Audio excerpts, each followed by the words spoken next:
Hello, எல்லோரும் எப்படி இருக்கீங்க? ஸோ இன்றைக்கி என்னோடய ஃபேவரட் இட்லி பொடி எப்படி பண்ணுறதுன்னு பார்க்கலாம்.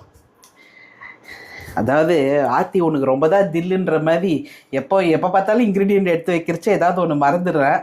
இருந்தாலும் எடுத்து வச்சுருக்கேன், உங்ககிட்ட ஷேர் பண்ணுறேன். மறந்துனா நம்ம நடுவில் ஆட் பண்ணிக்கலாம். ஸோ பெருங்காயம், உப்பு,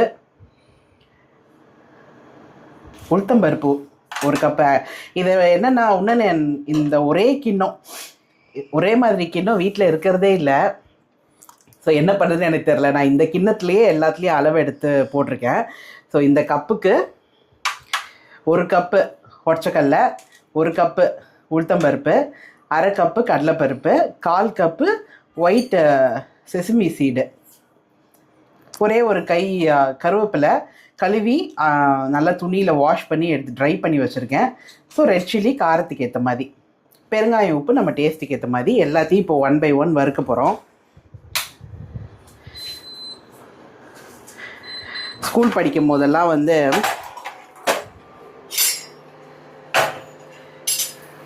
நான் நினைக்கிறேன் நிறைய பேரண்ட்ஸுக்கு கை கொடுக்கும் கையா அந்த மாதிரி இந்த பொடியை சொல்லலாம். எங்களுக்குமே ரொம்ப பிடிக்கும். இட்லி, தோசை, ஆக்சுவலாக குண்டாக தோசை ஊற்றிட்டு அதில் பொடியை நல்லா தடவி அப்படியே மடித்து டிஃபன் பாக்ஸில் வச்சுருப்பாங்க. மத்தியானம் அதை சாப்பிட்றச்ச நிஜமாலே அவ்வளோ டேஸ்ட்டாக இருக்கும். அதே தான் இட்லியும் சுட சுட வச்சுட்டு வேக வச்சு எடுத்துகிட்டு பொடியில் நல்லா இப்படி டிப் பண்ணி கட் பண்ணி திருப்பி பொடியில் டிப் பண்ணி பொடியை வேறு தனியாக எங்கள் அம்மாலாம் கொடுத்து விடுவாங்க. அதெல்லாம் நாங்கள் கிளாஸ் நடந்துகிட்டே இருக்கோம், அப்புறம் போய் எடுத்து முடிச்சு விட்ருவோம் அந்த கதையை. ஸோ அவ்வளோ டேஸ்ட்டாக இருக்கும் நிஜமாலே. ஸோ இன்றைக்கி நம்ம அதை தான் பண்ண போகிறோம், பொடி. ஸோ ஃபஸ்ட்டு எதை அரைக்கலாம்? ஃபஸ்ட்டு நம்ம கடலைப்பருப்பு வறுக்க டைம் எடுக்கும். இதுக்கெலாம் எண்ணெய்லாம் விட வேணாம், வாசனை வரணும், கலர் லைட்டாக சேஞ்ச் ஆகணும். வெறும் கடாயிலேயே நல்லா சூடானோன்னு போட்டு நல்லா வறுத்து எடுத்து வச்சுருங்க. ஸோ பார்த்தீங்கன்னா அது பாருங்கள் நல்லா வறுப்பட்டுருச்சு. கொஞ்சம் அப்படி இப்படி நவுந்திங்கன்னா இப்படி ஆகிடும். ஸோ நவுறாமல் நல்லா வறுப்பட்டு எடுத்துக்கோங்க. நல்லா வாசனை வந்துடுச்சு. ஸோ நம்ம இதை எடுத்துடலாம். அடுத்து உளுத்தம்பருப்பு வறுத்துக்கலாம்.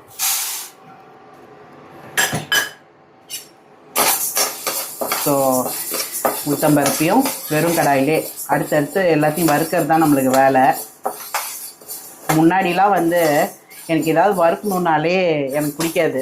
ஏன் தெரியுமா? இப்படி வறுக்கணும்னு நினைக்க செய்ய இல்லை, எனக்கு இந்த கை வலிக்கும். ஏன்னா இப்படியே பண்ணிகிட்டே இருக்கணும்ல, அப்புறம் மெதுவாக இங்கே ஷோல்டர் வலிக்கும், விட்டுட்டு ஓடிட்டுவேன். சின்ன வயசுல எங்கள் அம்மா சொல்லுவாங்க, அதை எடுக்கணும் இதை எடுக்கணும் கொஞ்ச நேரம் வருன்னு, இப்படி விடாமல் வறுத்துட்டே இரு சொல்லுவாங்க. கரெக்டாக இங்கே வலிக்கும் இங்கே வலிக்கும் இங்கே வலிக்கும். இப்போ நம்ம தான் செய்யணும், அதனால் ஒன்று நானே செஞ்சு பழகிட்டேன். ஸோ உளுத்தம்பருப்பு வறுத்தோன்னு பார்க்கலாம். பார்த்திங்கன்னா இதுவும் நல்லா வறுப்பட்டுருச்சு பாருங்கள், ப்ரௌனாக இருக்கா? அவ்வளோதான். உளுத்தம்பருப்புலாம் நல்லாவே வாசனை வரும். ஸோ இதையும் நம்ம இது பிளேட்டில் மாற்றிக்கலாம்.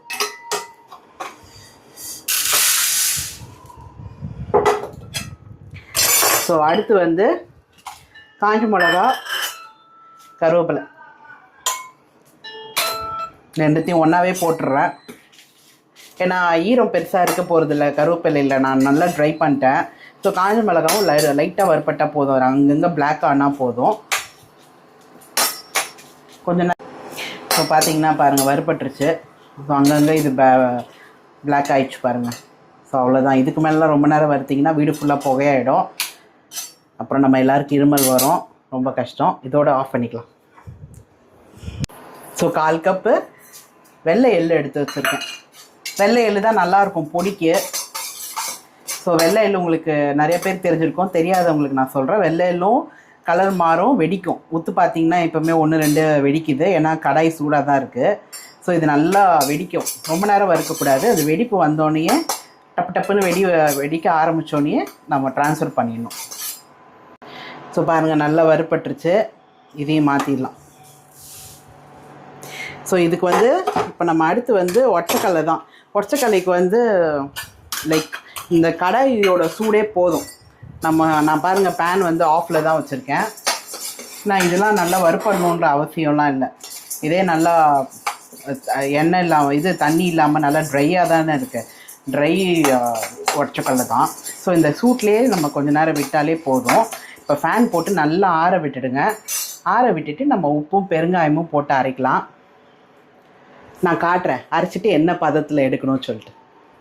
ஸோ பாருங்கள், நான் எல்லாமே வந்து போட்டு வச்சிட்டேன். ஸோ இப்போ வந்து இதுக்கு நம்ம பெருங்காயம் போடுறோம்.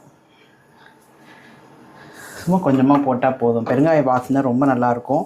நீங்கள் எவ்வளோ சில்லி பவுடர் போடுறீங்களோ அதுக்கேற்ற மாதிரி உப்பு போடுங்க. ஸோ காரத்துக்கு தான் எப்பயுமே உப்பு. நான் இவ்வளோ போடுறேன் போதும்.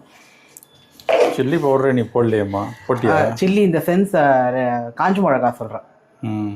எங்கள் வீட்டு காஞ்சி மிளகா வந்து கொஞ்சம் காரமாக தான் இருக்குது. ஸோ நான் வந்து அதனால தான் காஷ்மீரி சில்லியும் நார்மல் லாங் சில்லியும் போட்டிருக்கேன். ஸோ அதே எனக்கு போதும். உப்பு பத்தலைன்னா கூட நம்ம திருப்பி போட்டுக்கலாம்.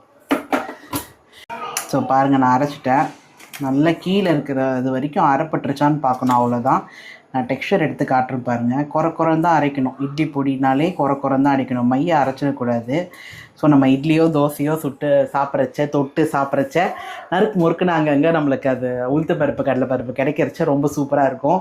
ஸோ இந்த வீடியோ பிடிச்சிருக்குன்னு நினைக்கிறேன். அடுத்து ஒரு சூப்பர் வீடியோவில் பார்க்கலாம். பை.